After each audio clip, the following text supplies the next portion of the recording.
This just in, really good NFL football coach. Titans fire Mike Vrabel after just 2 seasons being removed from being the Associated Press NFL Coach of the Year. Kind of a surprise, kind of not a surprise. We heard the rumors, but what do you think about this move by the Tennessee Titans?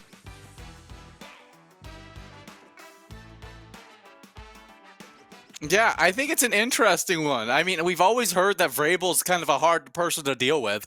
You heard it back when he was playing with Tom Brady, as they used to just go at it with each other. I remember hearing them talk about how Vrabel would used to just hop in at safety, and then he would do the opposite of what the play sheet told him to do. And then Brady would get mad at him, and he'd be like, "Oh, you're just whining," like kind of thing to Brady. Like he's always been kind of that guy that is a bit polarizing, but he's a great NFL coach. I mean, he was NFL Coach of the Year last year. He brings a mentality to a football team that the football players enjoy. I mean, I've heard a lot of the players that that have bought into his coaching style have loved him as a coach. And so I'm actually surprised that he ended up getting fired. I thought they might have actually ended up trading him, because I thought there's so many teams that's going to value a guy like Mike Vrabel, who brings in just such a professional style of football. Absolutely. No, he's kind of a ham and eggs kind of guy, like just bringing in a toughness, just kind of that down-to-earth guy, but also really smart about football, so he's not just bang your head on the wall kind of guy. He might bang his head on the wall, I don't know, but he also actually understands the game of the football at a very high level and can get things done as a coach, not only as a motivational guy, but also with the X's and O's. No, I like him a lot as a coach, and I think he's going to do well wherever he goes next. But yeah, maybe they just felt that the time has passed. Sometimes there's a shelf life on some of these coaches, especially that do fill the room with personality, right? I mean, we know when Mike Vrabel walks in the room, when Jim Harbaugh walks in the room, when some of these coaches walk in the room, Dan Campbell for the Detroit Lions, right? They fill the room with personality, right? Like, you feel their presence when they walk into a room. They're just that guy. And when you've got that guy, that can be great and it can win a lot of games. But it also can sometimes just wear on the organization. Doesn't have to, but sometimes can wear on the organization, as just a lot of other big personality people just have to be able to be okay with being in the shadow of that guy. Yeah, it's an interesting spot. I think there are a few places that I love Mike Vrabel, because one place that I actually love Mike Vrabel at is the Chargers, because what was the one issue with the Chargers? It was that Brandon Staley was just so far over his head being a head coach. I don't think that Brandon Staley had bad football philosophies out there. Right. Like, the way he ran his systems were not an issue to me. It was the game management. It was the leadership of players. It was those kinds of things that was missing in that Charger system. And Vrabel brings every single thing you want from that in a leader coming from the head coach spot. Absolutely. And even though they're both defensive guys, and I usually lean, offensive when I think of head coaches, I think you've got a good point there with the Chargers, because just a totally different personality, right? I mean, they go away from the analytics in San Diego, if they did that, and they'd go kind of those manalytics, right? That's what Vrabel's known for. He kind of just talks about, can this guy get the job done when that moment happens, right? It might not statistically look great, but they just kind of man up and get the job done right when you need it the most to get that win. And I think that's kind of what the Chargers have needed. You look at the stat sheet and you go, wow, they're loaded up with guys that are just getting it done on the stat sheet a bunch of times. But then at the end of the day, there's an L in the column, after the game. And you go, boy, they're more talented than the team that they just lost to.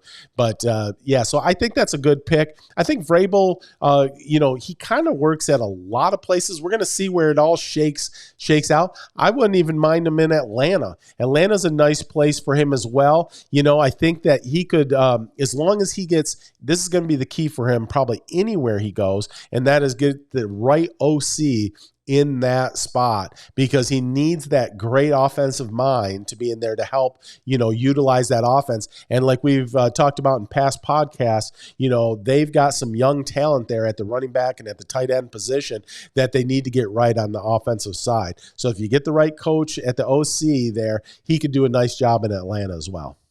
Yeah, I think all the teams that are looking for a coach would be lucky to get a Mike Vrabel, especially some of those teams that are already really set in stone with all that talent. I feel like he's the perfect kind of guy to bring in and reinstill a different culture to guys that have already been in that system for a long time, and he'll do a great job wherever he goes. He did an awesome job with the Titans. He turned that around so quickly, and I think he can do that once again wherever he ends up at. I mean, we literally were just a few years ago talking about how Dan Campbell would be the pinnacle of a good working out Dan Campbell was if he got to as good as Mike Vrabel. And Right? so, and right now we're talking about Dan Campbell as one of the better coaches in the NFL, turning around that Detroit Lions organization. And Mike Vrabel, I think, is almost a better coach than Dan Campbell. I think Dan Campbell does a little bit better with player personnel. But I think that when it comes down to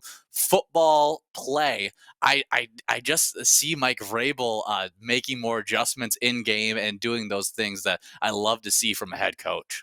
Yeah, absolutely. No, it's a good point. Well, I just think of that, like a couple years ago, him being NFL, AP NFL Coach of the Year. Who is the NFL Coach of the Year this year? You've got Dan Campbell's a great candidate for that, but there's some other names out there done a really nice job this year and may take that title this year. You got just some teams that came from really a bad spot to making their teams relevant now in the playoffs. I could look at a nice coach over in Houston that might get that nod as well.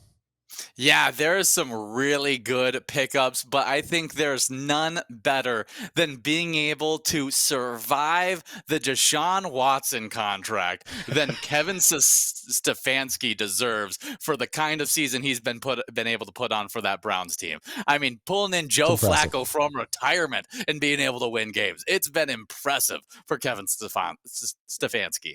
Yeah, Kevin Stefanski, I've always thought of him as a really high-level coach. Really like what he's done this year with Cleveland. A grade A defense for sure, but what he's done on that offensive side to keep basically band-aid that thing up as just going through quarterbacks, to getting a guy that was literally sitting on his couch trying to get a broadcasting contract to get on TV, hanging out with his kids. I mean, it feels like it was like a guy that you're like drinking a beer with, watching the football game, and all of a sudden his phone rings and it's like, oh, it's the Cleveland Browns. Yeah, I could probably come over next week and help you guys out. He's been a perfect fit for them. He's been great. I love the videos of him falling asleep on the sidelines. He's like the dad, during the football games, kind of just dozing off a little bit as the football game's going on. Then he's like, "Oh, you ready for me to go throw again? Yeah, all right, here I go." You could truly tell that he's just there for the check, but he's doing a good job for it because he's just such a smart quarterback at this point. Even though he still throws a lot of interceptions, he throws good interceptions, which is a thing that not a lot of quarterbacks understand. Is there's good interceptions, bad interceptions. Joe Flacco keeps his interceptions to a lot of good interceptions, and then those and doesn't let a lot of those tough ones that get led into pick six, bad situations for his defense. And then he's also got the benefit of the best defense in the NFL backing him. And Kevin Stefanski, great job of just pulling that all together and also developing those defensive players to become not just Myles Garrett and Miles Angels. It's now Miles, and it's the A team with Miles being the leader of the pack. So it's fun to watch that Browns. I just love the idea, as you say that, them pulling up in a van with Myles Garrett with a cigar in his mouth as they pull up, and he's like, I love it when a plan comes together, and Kevin Stefanski going, good job, man. And so Yeah, that's fun stuff. But yeah, Coach of the Year, he's done a great job.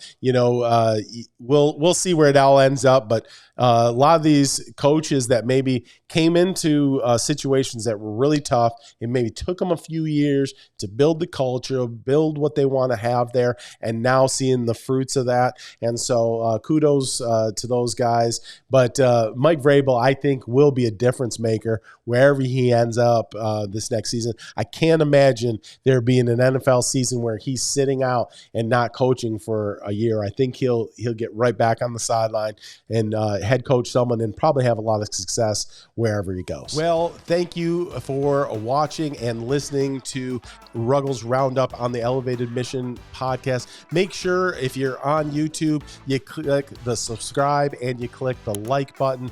We love that you're out there listening and watching us talk about all things sports. We'll see you next time.